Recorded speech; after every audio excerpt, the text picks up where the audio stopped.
नमस्कार, मी उज्ज्वला.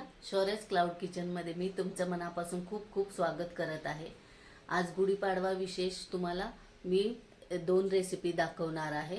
गुरुवारी गुढीपाडवा आहे, नवीन वर्षाची सुरुवात आहे. तर पुरी भाजीची रेसिपी तुम्हाला मी दाखवत आहे. चला तर मग रेसिपीला सुरुवात करूया. हे बघा, इथं मी 3 वाटी गव्हाचं पीठ घेतलेलं आहे. त्याच्यात हा बारीक रवा पाऊण वाटी घालायचा आहे.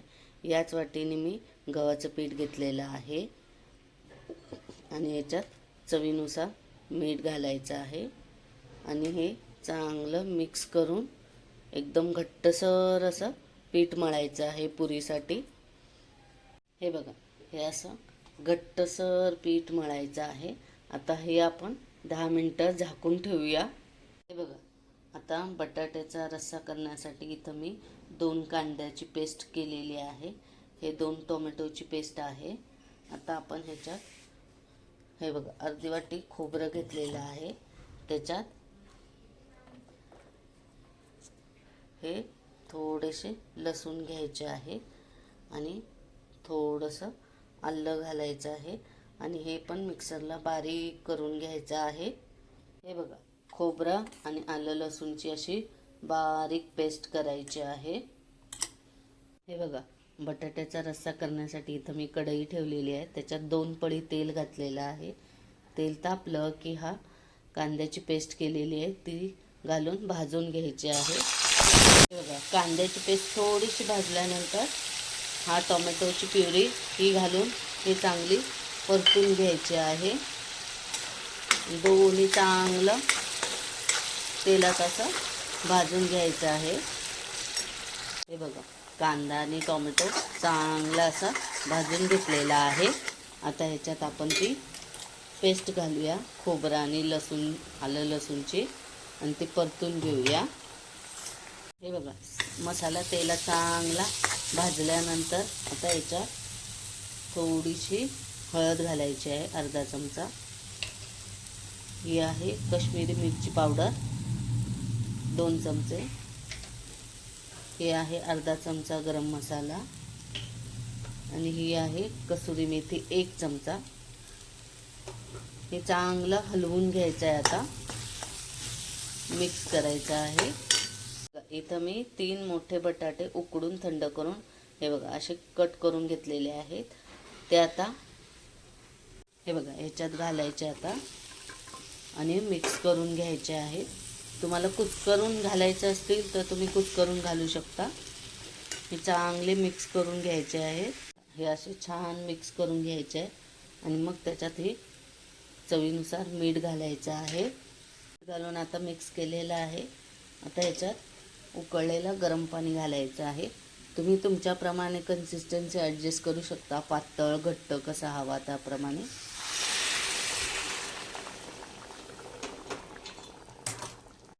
असं मी केलेलं आहे. थोडंसं बघा दाटसर केलेलं आहे, म्हणजे पुरीबरोबर खाता येतं आहे, भाताबरोबर पण खाता येतं आहे. आणि आता हे 5 मिनटं उकळू देऊया. हे बघ, बटाट्याचा रस्सा आता छान उकळला आहे. याच्यावर आता चिरलेली कोथिंबीर घालायची आहे. हा बटाट्याचा रस्सा रेडी झालेला आहे पुरीबरोबर खाण्यासाठी. हे बघा, असं जास्त पण घट्ट नाही, जास्त पण पातळ नाही. हे बघा असं केलेलं आहे. हे बघा छान आता उकळलेलं आहे. हे बघा असं पुरीबरोबर, भाकरीबरोबर, भाताबरोबर सगळ्याबरोबर खाता येईल असं मी केलेलं आहे. आता रेडी झालेली आहे ही भाजी बटाट्याची. आता आपण पुरी करायला घेऊया. बघा, पुरीचं पीठ भिजवून 10 मिनटं होऊन गेलेले आहेत. बघा, अजून 1-2 मिनटं चांगलं मळून घेऊया. हे बघा घट्टसर आहे. 2च मिनटं परत मळून घ्यायचं. पीठ चांगलं असं मळून घेतलेलं आहे. आता आपण पुरी लाटायला घेऊया. बघा, मी पुरीसाठी हा एवढा मोठा हुंडा घेतलेला आहे. आता हे तेल किंवा पीठ न लावता चांगलं लाटून घ्यायचं आहे. हे बघा, मी अशी पूर्ण लाटलेली आहे. हे बघा एवढ्या जाडीची, एकदम पण पातळ नाही आणि एकदम पण जाड नाही. आता आपण हे बघा या वाटीने असे छाप उठवून घेऊया.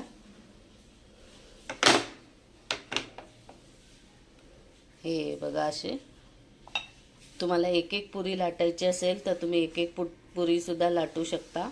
अशा 3 पुऱ्या केलेल्या आहेत मी. हे बघा, अशा थोड्याशा जाडसर ठेवायच्या म्हणजे चांगल्या फुगतात आणि मऊ अशा राहतात. हे बघा, अशा पुरी तळण्यासाठी मी इथं तेल घातलेलं आहे. तेल चांगलं आता तापलेलं आहे. तर हे बघा, अशी पुरी छान ह्याच्यात सोडायची आहे.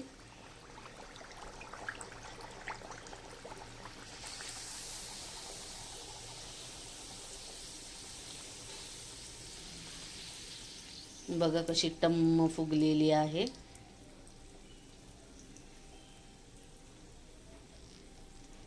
आता आपण ही पलटी करूया. हे बघा,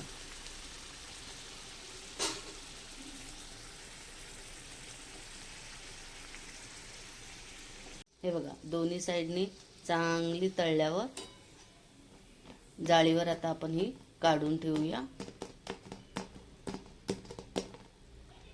हे बघा, असं जाळीवर काढून ठेवायचे. आता ही दुसरी पुरी पण दाखवत आहे. हे बघा,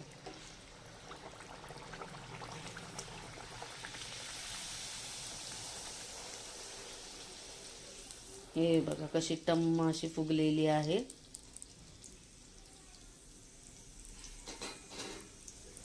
आता एका साईडनी झाल्यावर हे बघा अशी टर्न करायची आहे. पण आपण एका जाळीवर काढून घेऊया. आता ही तिसरी पुरी आहे. हे बघा,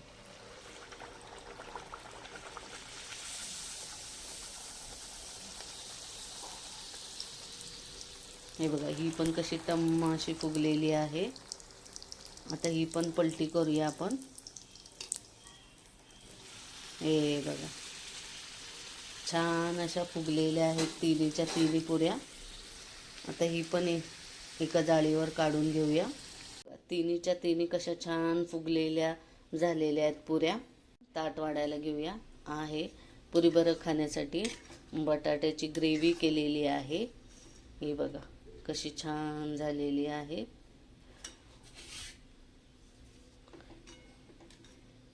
हे बघा, आता मी ह्या प्लेटमध्ये वाढत आहे.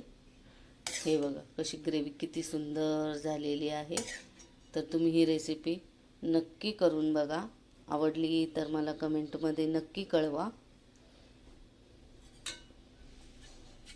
हे बघा, अशी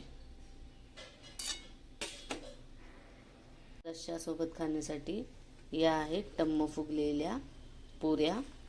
या बघा, चला पुरी भाजी रेडी आहे. या सगळ्यांनी खायला. ही रेसिपी नक्की तुम्ही घरी करून बघा. आवडली तर मला कमेंटमध्ये नक्की कळवा. माझ्या रेसिपीज जर तुम्हाला आवडत असतील तर सबस्क्राईब करायला विसरू नका. बघा, ह्या पुऱ्या अजिबात अशा तेलकट होत नाहीत. हे बघा, जरासुद्धा तेल लागलेलं नाही आहे. हे बघा, माझ्या हाताला जरासुद्धा तेल लागत नाही आहे. हे बघा, या बघा, मी ना ट्रायंगल शेपच्या अशा मुलासाठी केलेल्या आहेत पुऱ्या. ह्या पण किती छान झालेल्या आहेत बघा. आणि टमटमीत अशा हे बघा फुगलेल्या आहेत. हे बघा कशा छान फुगलेल्या आहेत. जरा वेगळा आकार म्हणून मुलांसाठी अशा केलेल्या आहेत ट्रायंगल शेपच्या. तुम्ही अशाही करू शकता. तर मग कशी वाटली तुम्हाला पुरी आणि भाजीची रेसिपी? बटाट्याची ग्रेव्हीची भाजी केलेली आहे. तर तुम्ही दोन्ही ह्या रेसिपी करून बघा. गुढीपाडव्याच्या दिवशी नवीन वर्षाची सुरुवात होते. तर नवीन या 2 रेसिपी करून बघा. तुम्हाला आवडली तर मला कमेंटमध्ये नक्की कळवा. हा व्हिडिओ शेवटपर्यंत बघितल्याबद्दल मनापासून खूप खूप धन्यवाद. हा व्हिडिओ आवडला असेल तर लाईक, शेअर आणि सबस्क्राईब करायला विसरू नका. याआधी पण ज्यांनी माझ्या शौर्यस क्लाउड किचनला लाईक, शेअर आणि सबस्क्राईब केलेले आहे त्यांचे मनापासून धन्यवाद. अशाच नवनवीन रेसिपीज मी घेऊन येत जाईन. तर शौर्यस क्लाउड किचनला नेहमी विजिट द्या. माझ्या रेसिपीज जर तुम्हाला आवडत असतील तर तुम्ही तुमच्या फ्रेंड सर्कलमध्ये आणि रिलेटिव्हजमध्ये माझे व्हिडिओ शेअर करू शकता. आणि माझ्या रेसिपीज आवडत असतील, माझे व्हिडिओज आवडत असतील तर माझ्या शौर्यस क्लाउड किचनला सबस्क्राईब करायला विसरू नका. धन्यवाद.